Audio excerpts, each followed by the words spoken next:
မိခင်ကိုယ်တိုင်ကခွင့်ပြုခိုင်းစေမှုကြောင့်အသက်မပြည့်သေးတဲ့ညီမနှစ်ဦးဟာလိမ်ပိုင်းဆိုင်ရာအကြိမ်ကြိမ်ပြုကျင့်ခံခဲ့ရပါတယ်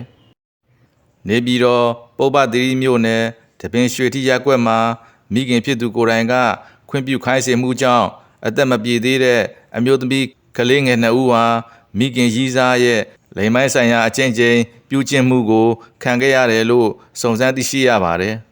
။မိခင်ကိုယ်တိုင်ကခွင့်ပြုမှုကြောင့်အသက်73နှစ်အရွယ်သားရှိသေးတဲ့အမည်လွဲတင်တင်နဲ့အသက်8နှစ်သားရှိသေးတဲ့အေးအေးတို့နှစ်ဦးဟာမိခင်ရဲ့ရည်စားဖြစ်သူအသက်50အရွယ်ရှိဦးဝင်းဘိုဆိုသူရဲ့လိမ်ပိုင်းဆိုင်ရာပြုကျင့်မှုကိုအကြိမ်ကြိမ်ခံခဲ့ရတယ်လို့သိရပါတယ်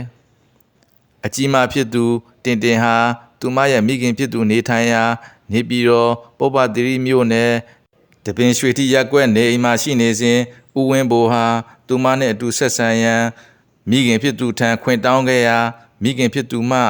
နေပေးလိုက်လို့ပြောခဲ့တာကြောင့်အဲ့ဒီညမှာဦးဝင်းဘိုနဲ့အတူအိပ်ပေးခဲ့ရသလိုနောက်2ရက်ခန့်အကြာမှာလည်းလိမ်ပိုင်းဆိုင်ရာထပ်မံကျူးလွန်ခံခဲ့ရတယ်လို့ဆိုပါတယ်။ဒါအပြင်ဦးဝင်းဘိုဟာတားမိ3ယောက်စလုံးကိုမိထီလာမြို့ကန်လင်းသစ်တဲခိုခန်းကိုခေါ်ခဲ့ပြီး4ရက်ခန့်တစ်ကြိမ်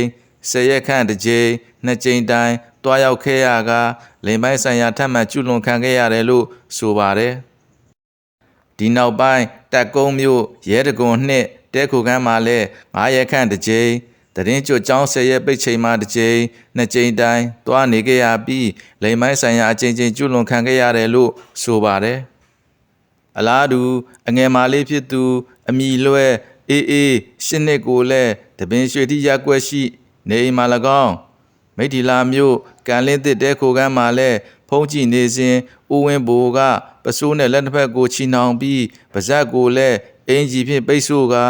လိမ်ပိုင်းဆိုင်ရာကျူးလွန်ခဲ့သလိုတက်ကုန်းမြို့ရဲတကွန်နှင့်တဲခိုခန်းမှာလည်းကျူးလွန်ခဲ့တယ်လို့ဆိုပါတယ်။ဦးဝင်းဘိုဟာညီမ2ယောက်စလုံးကိုလိမ်ပိုင်းဆိုင်ရာကျူးလွန်နေစဉ်အတွင်းမှာနင်တို့အမေသေးရင်ညီမ2ယောက်စလုံးကိုလင်မယားလုပ်ပစ်မယ်လို့ချင်းချောက်ပြောဆိုမှုတွေရှိခဲ့သလိုမိခင်ဖြစ်သူကိုယ်တိုင်ကလည်းရိုက်နှက်ပြီးအတင်းအကျပ်ခိုင်းစေခဲ့တယ်လို့ဆိုပါတယ်။အဆိုပါဖြစ်စဉ်ကိုအိန္ဒိနာချင်းမှတရင်ပေးအကူအညီတောင်းခံမှုကြောင့်နေပြည်တော်ပုဗ္ဗသီရိမြို့ဇဝနဒီပရပ်ကွက်နေဒေါ်ရမင်းအေးနေပြည်တော်အမျိုးသမီးရေးရာကသိရှိပြီးကလေးငယ်များကိုထိမ့်သိမ်းထားက